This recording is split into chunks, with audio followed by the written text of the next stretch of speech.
Здравствуйте, в эфире «Настоящее время». С вами Юлия Апел. Главное в программе сегодня. Совет безопасности ООН провел экстренное заседание по ситуации в Украине. Кому принадлежат колонны военной техники, прибывающие на восток Украины, и чего ожидать в ближайшие выходные в Донбассе. В Нагорном Карабахе сбит вертолет Ми-24. Кому выгодна эскалация конфликта? И отправляемся в Прагу. Сергей? Спасибо, Юлия. События дня в настоящем времени из Праги. Я Сергей Дорофеев. Здравствуйте. Одна из главных тем дня – обострение ситуации в Нагорном Карабахе. Сбит вертолет Ми-24. Погибли 3 человека. По предварительной информации, это граждане Армении. Армения и Россия входят в союз ОДКБ, Организация договора о коллективной безопасности. Поэтому конфликт никак нельзя считать локальным. И вот видеозапись того, как был уничтожен этот вертолет.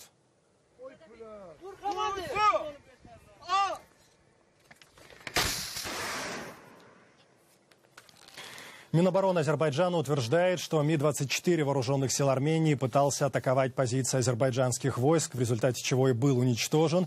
В Минобороны непризнанной Нагорно-Карабахской республики заявляют, что азербайджанская сторона сбила их вертолет, который совершал учебно-тренировочный полет. Минобороны Армении пригрозила Азербайджану серьезными последствиями. Сопредседатели Минской группы ОБСЕ по Карабаху, это Россия, Франция и Соединенные Штаты, выразили серьезную озабоченность, говоря языком дипломатов. Их позицию поддержал и Евросоюз. Официальный представитель Госдепартамента Соединенных Штатов Джефф Псаки отметила, что у Нагорно-Карабахского конфликта не может быть военного решения. Эксперты прогнозируют усиление напряженности в регионе, и это на фоне того, что переговорный процесс под эгидой ОБСЕ практически заходит в тупик. Экс-министр иностранных дел Украины, один из самых авторитетных дипломатов на постсоветском пространстве, Константин Грищенко по просьбе программы «Настоящее время» прокомментировал инцидент в Карабахе. Отметил, что сегодня в каждом локальном конфликте, по его словам, идет ориентирование на то, что делает Россия, а боевые действия в Украине имеют эффект мультипликатора.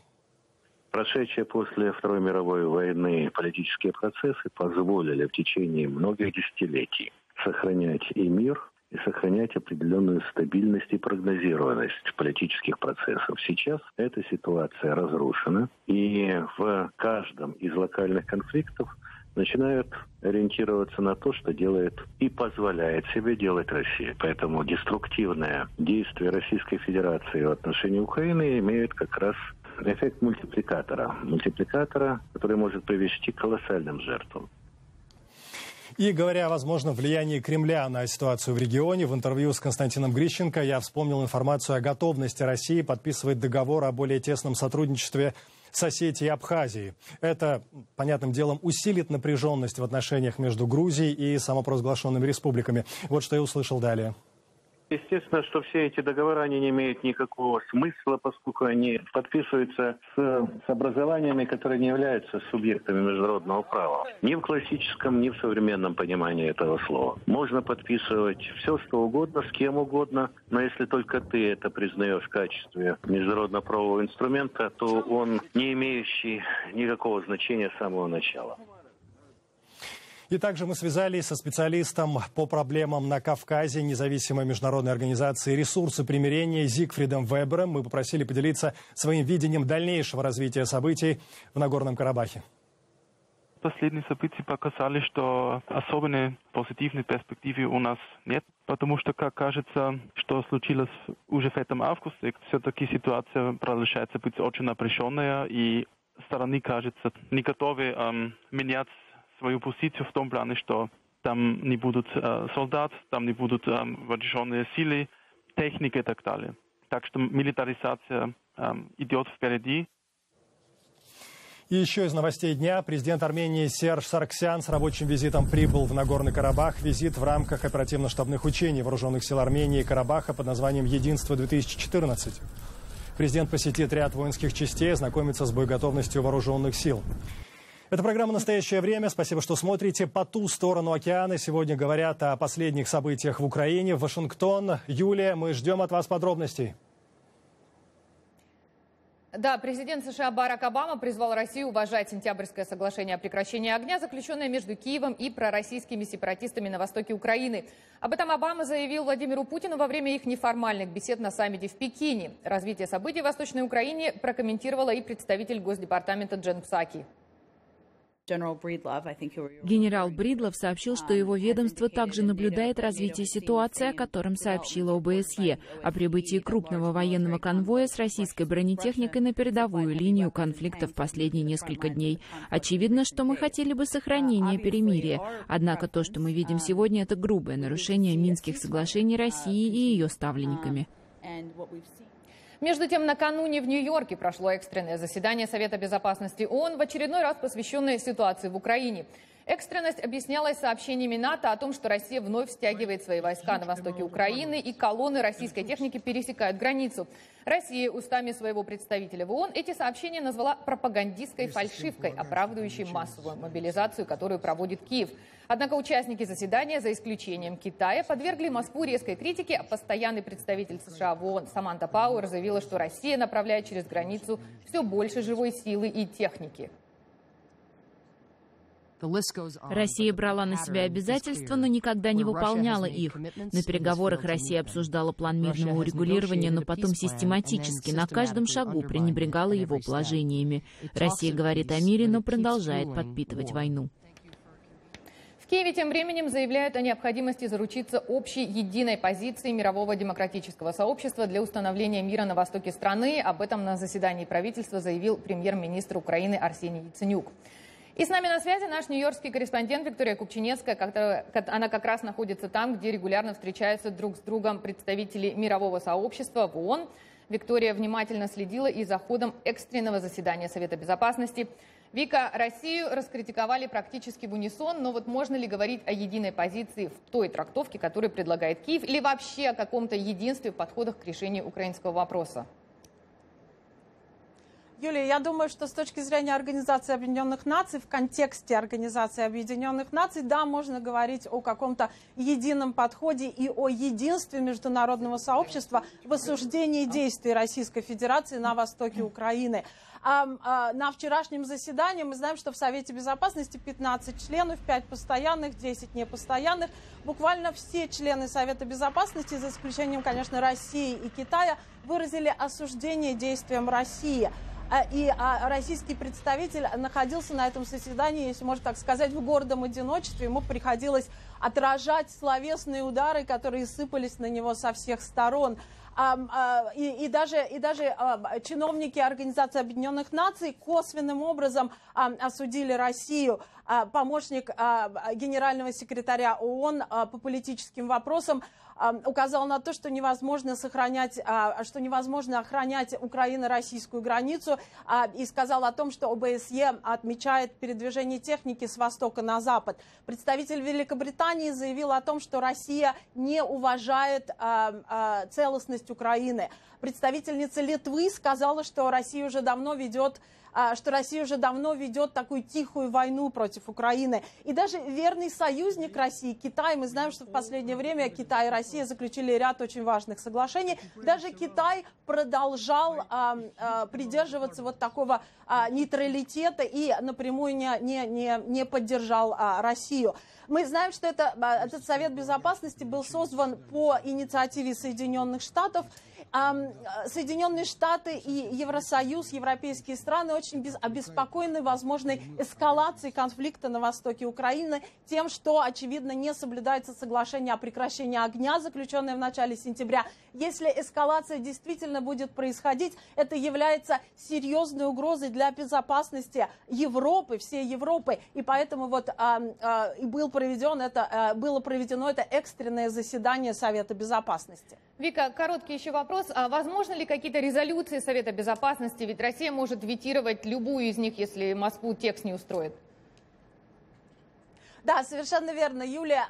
Мы не можем в данный момент ожидать каких бы то ни было резолюций Совета Безопасности, которые призывали бы Россию, например, вывести свои войска с территории востока Украины, потому что любой проект подобной резолюции Россия сразу же заветирует. Но подобная Организация Объединенных Наций – это международная дипломатическая организация, которая создает международный контекст и обсуждает самые важные вопросы на международном уровне. Именно поэтому эти вопросы и периодически и выносится на обсуждение Совета Безопасности. Это было уже 26-е заседание Совета Безопасности по украинскому вопросу. И даже если резолюции не принимаются, это создает контекст и базу для будущих действий. Если, например, будут приняты решения о введении дополнительных санкций против Российской Федерации, если будет решено оказать военную помощь Украине, то из вот подобных заседаний Совета Безопасности становится очевидно, на чьей стороне в данном конфликте международное сообщество. Вика, большое Юлия. спасибо. Да, с нами на связи была Виктория Купчинецкая из Нью-Йорка, а теперь мы передаем слово Праге. Одну из главных тем сегодняшних новостей в Европе и Соединенных Штатах задал командующий силами НАТО в Европе Филипп Бридлов. Генерал заявил о том, что российская военная техника якобы вошла на территорию Украины. ОБСЕ сообщало о большом количестве техники без опознавательных знаков. Западные эксперты боятся повторения такой же войны, как была в Грузии в 2008 году. Между тем, журналист украинского телеканала «1+1» Андрей Цыплиенко в интервью нашей программе сообщил, что вскоре на Донбассе может начаться наступление российских войск. Эта информация, как говорит Цыплиенко, была получена в результате проверки на одном из блокпостов людей, выдававших себя за бизнесменов.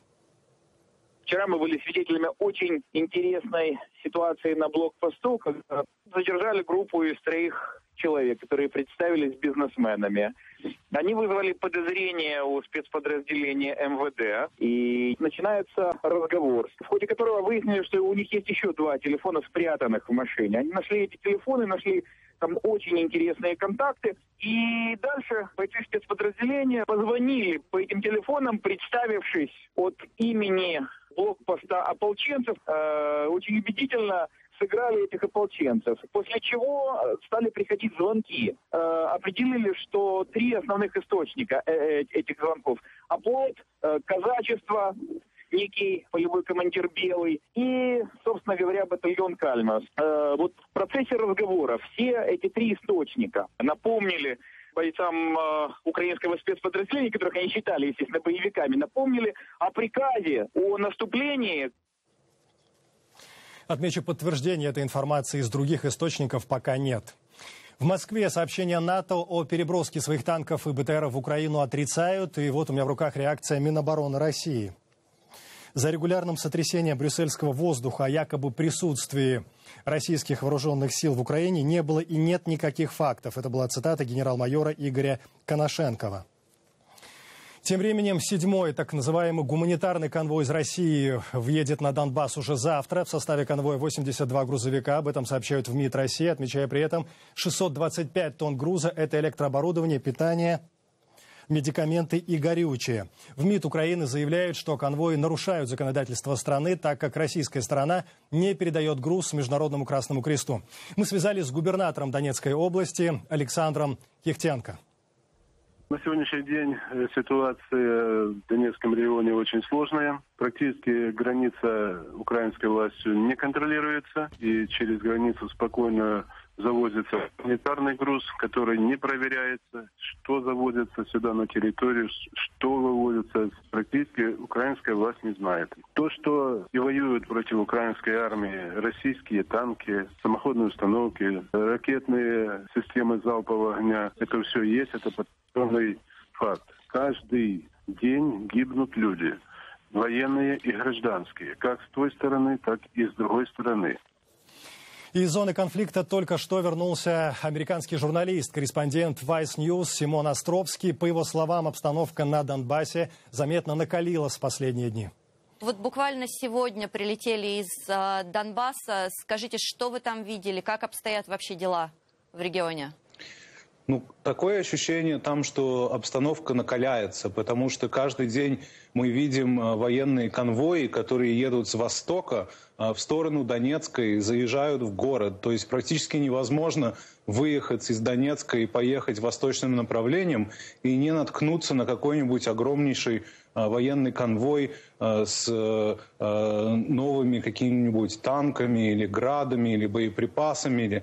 И это все приходит каждый день. Вот вы говорите, что очень много колонн военной техники. А они чьи? Они принадлежат ополченцам украинской армии, либо это неизвестно? На одной из колонн танковых, которую я сам своими глазами видел, была такая маркировка, которая, по всей видимости, используется российскими железными дорогами. Это маркировка N2200, которая используется для негабаритных грузов. Она на самом деле используется на всех железных дорогах бывшего Советского Союза. Но просто очень трудно предположить, что украинские военные поездом привезли бы в территории, подконтрольные сепаратистам, свои танки. Но эта маркировка, она стирается достаточно быстро, потому что она мелом написанная. Так что еще другое предположение можно сделать, что они были сняты из поездов совсем недавно. Из зоны конфликта только что вернулся Симон Островский, корреспондент Vice News, с кем мы и говорили. Это программа «Настоящее время». Спасибо, что смотрите. Далее у нас эфир из Вашингтона. Коллеги, продолжайте. Всемирная организация здравоохранения объявила в среду, что число смертей от лихорадки Эбола превысило 5000, при том, что количество заболевших составило 14 тысяч. Большинство случаев заражения вирусом Эбола со смертельным исходом приходится на страны Западной Африки, которые оказались в эпицентре эпидемии: Гвинею, Либерию и Сьерра-Леоне. Между тем, в Вашингтоне комиссия Сената начала рассматривать предложение администрации Барака Обамы о выделении более $6 миллиардов на борьбу с эпидемией лихорадки. Наш корреспондент Алексей Березин следит за дискуссией на Капитолийском холме. Алексей, приветствую. Приветствую, Юлия. Пожалуй, эти слушания, которые состоялись вчера в Капитолии Сенатского комитета, стали, если не единственным, то одним из совсем немногих слушаний, где республиканцы и демократы в принципе сошлись во мнении, что нужно бороться с Эболой в ее источнике, то есть в Африке.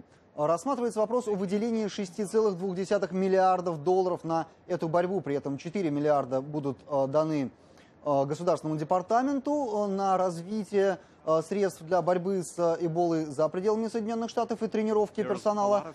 И остальные средства будут выделены Министерству здравоохранения, которое будет закупать то оборудование, которое необходимо для того, чтобы бороться с Эболой на территории Соединенных Штатов. Здесь надо отметить, что только 9 случаев было на территории Соединенных Штатов заражения Эболой, и активных в настоящее время нет. Тот доктор, подозрения на Эболу, у которого были в Нью-Йорке, сейчас выписан, с ним все в порядке. И стоит отметить то, что республиканцы во время слушаний, скажем так, нападали на администрацию Барака Обамы, обвиняя в том, что не применяются те правила, которые применяются Пентагоном по поводу карантина. Все, кто возвращается из Африки, имеются в виду военнослужащие, проходят обязательный 21-дневный карантин. А гражданские лица и те люди, которые прибывают в Соединенные Штаты по гражданским каналам, они такой карантин не проходят. На что администрация ответила, что это лишь меры предосторожности, которые принимает Пентагон. Они не основаны на науке, на медицине. Поэтому в реальности таких уж строгих мер предосторожности применять не надо. Это был, пожалуй, один из очень немногих пунктов, по которым республиканцы надавили на администрацию. В целом же все сошлись в том, что средства выделять нужно, и они будут приняты, закон о выделении этих средств будет принят в декабре. Алексей, большое спасибо. Это был Алексей Березин. И снова передаем эфир Праге. В Москве на 70-м году жизни скончался Валерий Сендеров, советский диссидент, математик, философ, правозащитник, общественный деятель и бывший политзаключенный. Сендеров родился в Москве в 1945 году, учился в столичном физико-техническом институте, откуда был исключен за распространение запрещенной литературы. В 1982 году был арестован за публикации в журналах «Русская мысль». Отбывал наказание в лагере для политзаключенных. Домашний арест – эту специфическую меру наказания применять в России стали недавно. Исправленный уголовный кодекс запретил сажать в СИЗО по обвинению в экономических преступлениях. Свою роль сыграли трагические случаи в изоляторах и тюрьмах, в частности, смерть аудитора Сергея Магнитского. Наш коллега в Москве Мумин Шакиров побывал в гостях у оппозиционера Константина Янкаускаса, для которого его дом стал настоящей тюрьмой. Бегу, скажу по гаревой дорожке. Мне спать нельзя, мне пить нельзя, мне есть нельзя. Ни крошки. Муниципальный депутат района Зюзина Константин Янкаускас находится под домашним арестом почти полгода. Его обвиняют в мошенничестве. В прошлом году он участвовал в сборе денег на предвыборную кампанию оппозиционера Алексея Навального. Янкаускасу суд разрешил принимать гостей, поэтому он водит для журналистов экскурсии по собственной квартире. На ноге у него электронный браслет, а в коридоре установлена станция контроля. Вот что есть браслет, и вот она мигает, показывает, что она ловит браслет. Вместе с Константином Янкаускасом в квартире живут его жена Ольга Горелик. Я работаю в организации «Русь сидящие». Общаюсь с зэками, с бывшими, с действующими. И бабушка Алевтина Сергеевна. В связи с этим преследованием переживаешь, конечно, за своих близких. То есть, что на тебя оказывают давление через них. То есть, если они держатся, то ты переносишь все очень спокойно. Оппозиционеру Янкаускасу по статье «Мошенничество в особо крупном размере», совершенное группой лиц, грозит 10 лет заключения. Как сказал Алексей Гаскаров очень правильно, если за свободу в России надо посидеть, мы готовы посидеть. Но я верю в то, что все закончится освобождением и что тюрьмы не будет вообще. Домашний арест также не позволил Янкаускасу участвовать в сентябрьских выборах в Мосгордуму. Депутат также лишился заработка. В Институте проблем рынка Российской академии наук, где он работает научным сотрудником, увольнять его не стали, несмотря даже на обыски в офисе, а отправили в неоплачиваемый отпуск. Живем на сбережении, и откровенно скажу, что просто есть люди, которые помогли финансово. Константин не отчаивается. Без работы он не сидит. Активисты его районной общественной организации приносят на дом проекты благоустройства города. Собираем предложения от жителей района, группируем их по различным темам, там пешеходная инфраструктура, велодорожки, парковки и так далее. И отсылаем в инстанции. По мнению психологов, в каком-то смысле человек, который месяцами сидит под домашним арестом, становится обузой для родных. Да. Нет, обычно я вечером прошу. Ну, вечером бегаешь, а потом вечером, да, начинается, что давай массаж, давай это, вот, ложиться, вот, демонстрируем. А вы пришли уставшие? А я пришла уставшая, массаж делать не хочу, хочу сесть попить чайку, посмотреть тоже телевизор. Янкаускасу следователи неоднократно намекали, чтобы он покинул страну. И этот вопрос серьезно обсуждался в семье. И я Оле сказал, по-моему, в тот же день, я сказал, что, в общем, вот смотри, как бы, долго мы не пробудем в статусе свидетелей, то есть вот, если уезжать, то есть сейчас возможность. Пресненский суд города Москвы продлил Янкаускасу меру пресечения домашний арест до 10 декабря этого года. И ни одну из апелляционных жалоб не удовлетворили. Время вновь передавать слово коллегам. Вашингтон, Юлия. Сергей, спасибо. В Бостоне начался финальный этап подготовки к процессу, над которым перед федеральным судом предстанет Джохар Царнаев, обвиняемый в организации совершения теракта во время бостонского марафона. Сам процесс начнется в январе, а пока суд разобрался с техническими и процедурными вопросами. На связи с нами из Бостона наш корреспондент Фатима Тлисова. Фатима, ты была на специальной встрече представителей суда с журналистами. Чему была посвящена эта встреча? Вчера состоялась эта встреча, это был специальный брифинг для журналистов, на котором обсуждались процессуальные вопросы, процедурные вопросы и что дозволено, что не дозволено во время суда. Кроме этого, нас познакомили с примерным планом проведения суда и логистикой. Вчера, кроме этого, день начался с того, что защита Джохара Царнаева в очередной раз попыталась добиться перенесения начала суда, начала процесса. В этот раз они потребовали от прокуратуры предоставления доказательств вины Тамерлана Царнаева, старшего брата, его причастности к тройному убийству в Лодоме. Они настаивают, что это поможет им в защите их подзащитного Джохара Царнаева. Они настаивают на том, что он находился под влиянием старшего брата. Тем не менее, суд в ответ потребовал, чтобы защитники Джохара Царнаева предоставили суду полный список свидетелей, которых они намерены вызвать в суд, свидетельствовать в защиту невиновности Джохара Царнаева. Защита до сих пор держит этот список в тайне.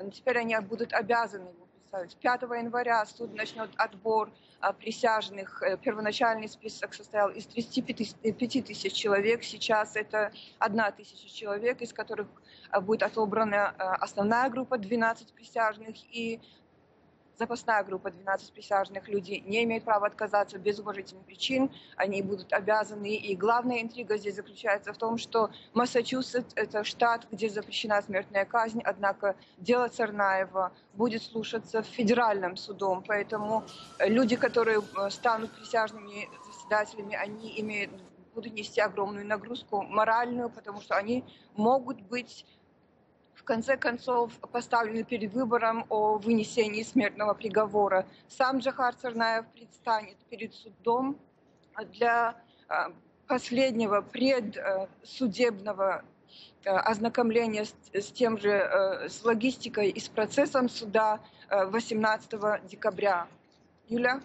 Большое спасибо, Фатима. Это была наш корреспондент Фатима Атлисова из Бостона.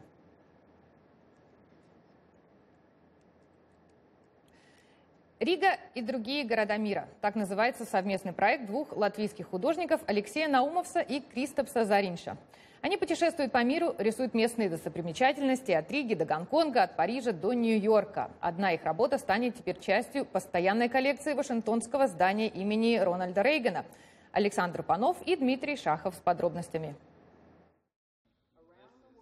Они называют это живыми картинами. Два латвийских художника рисуют знаменитые места планеты спонтанно. Работа над пейзажем занимает всего несколько часов. Это первое впечатление, импрессия, самое верное и непосредственное.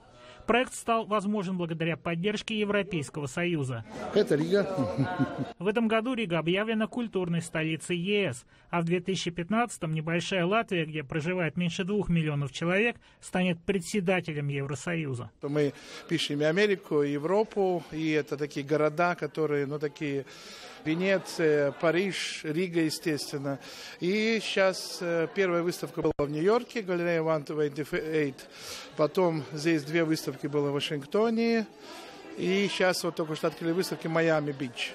Чикаго, Нью-Йорк, Вашингтон – американские адреса живых картин художников из Латвии. Как отмечал на открытии выставки в Вашингтонском центре имени Рональда Рейгана посол Латвии Андрис Разанс, символично, что акция проходит в дни, когда мир отмечает 25-летие падения Берлинской стены.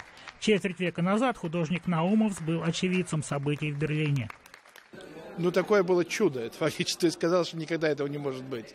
И для Латвии, это я говорю, это возможность, во-первых, быть в Европе, что Латвия была до войны. Открытые границы дали возможность вести активные художественные обмены. Алексей Наумовс, как ректор Академии художеств Латвии, гордится, что латвийские студенты учатся по обмену в лучших художественных школах мира.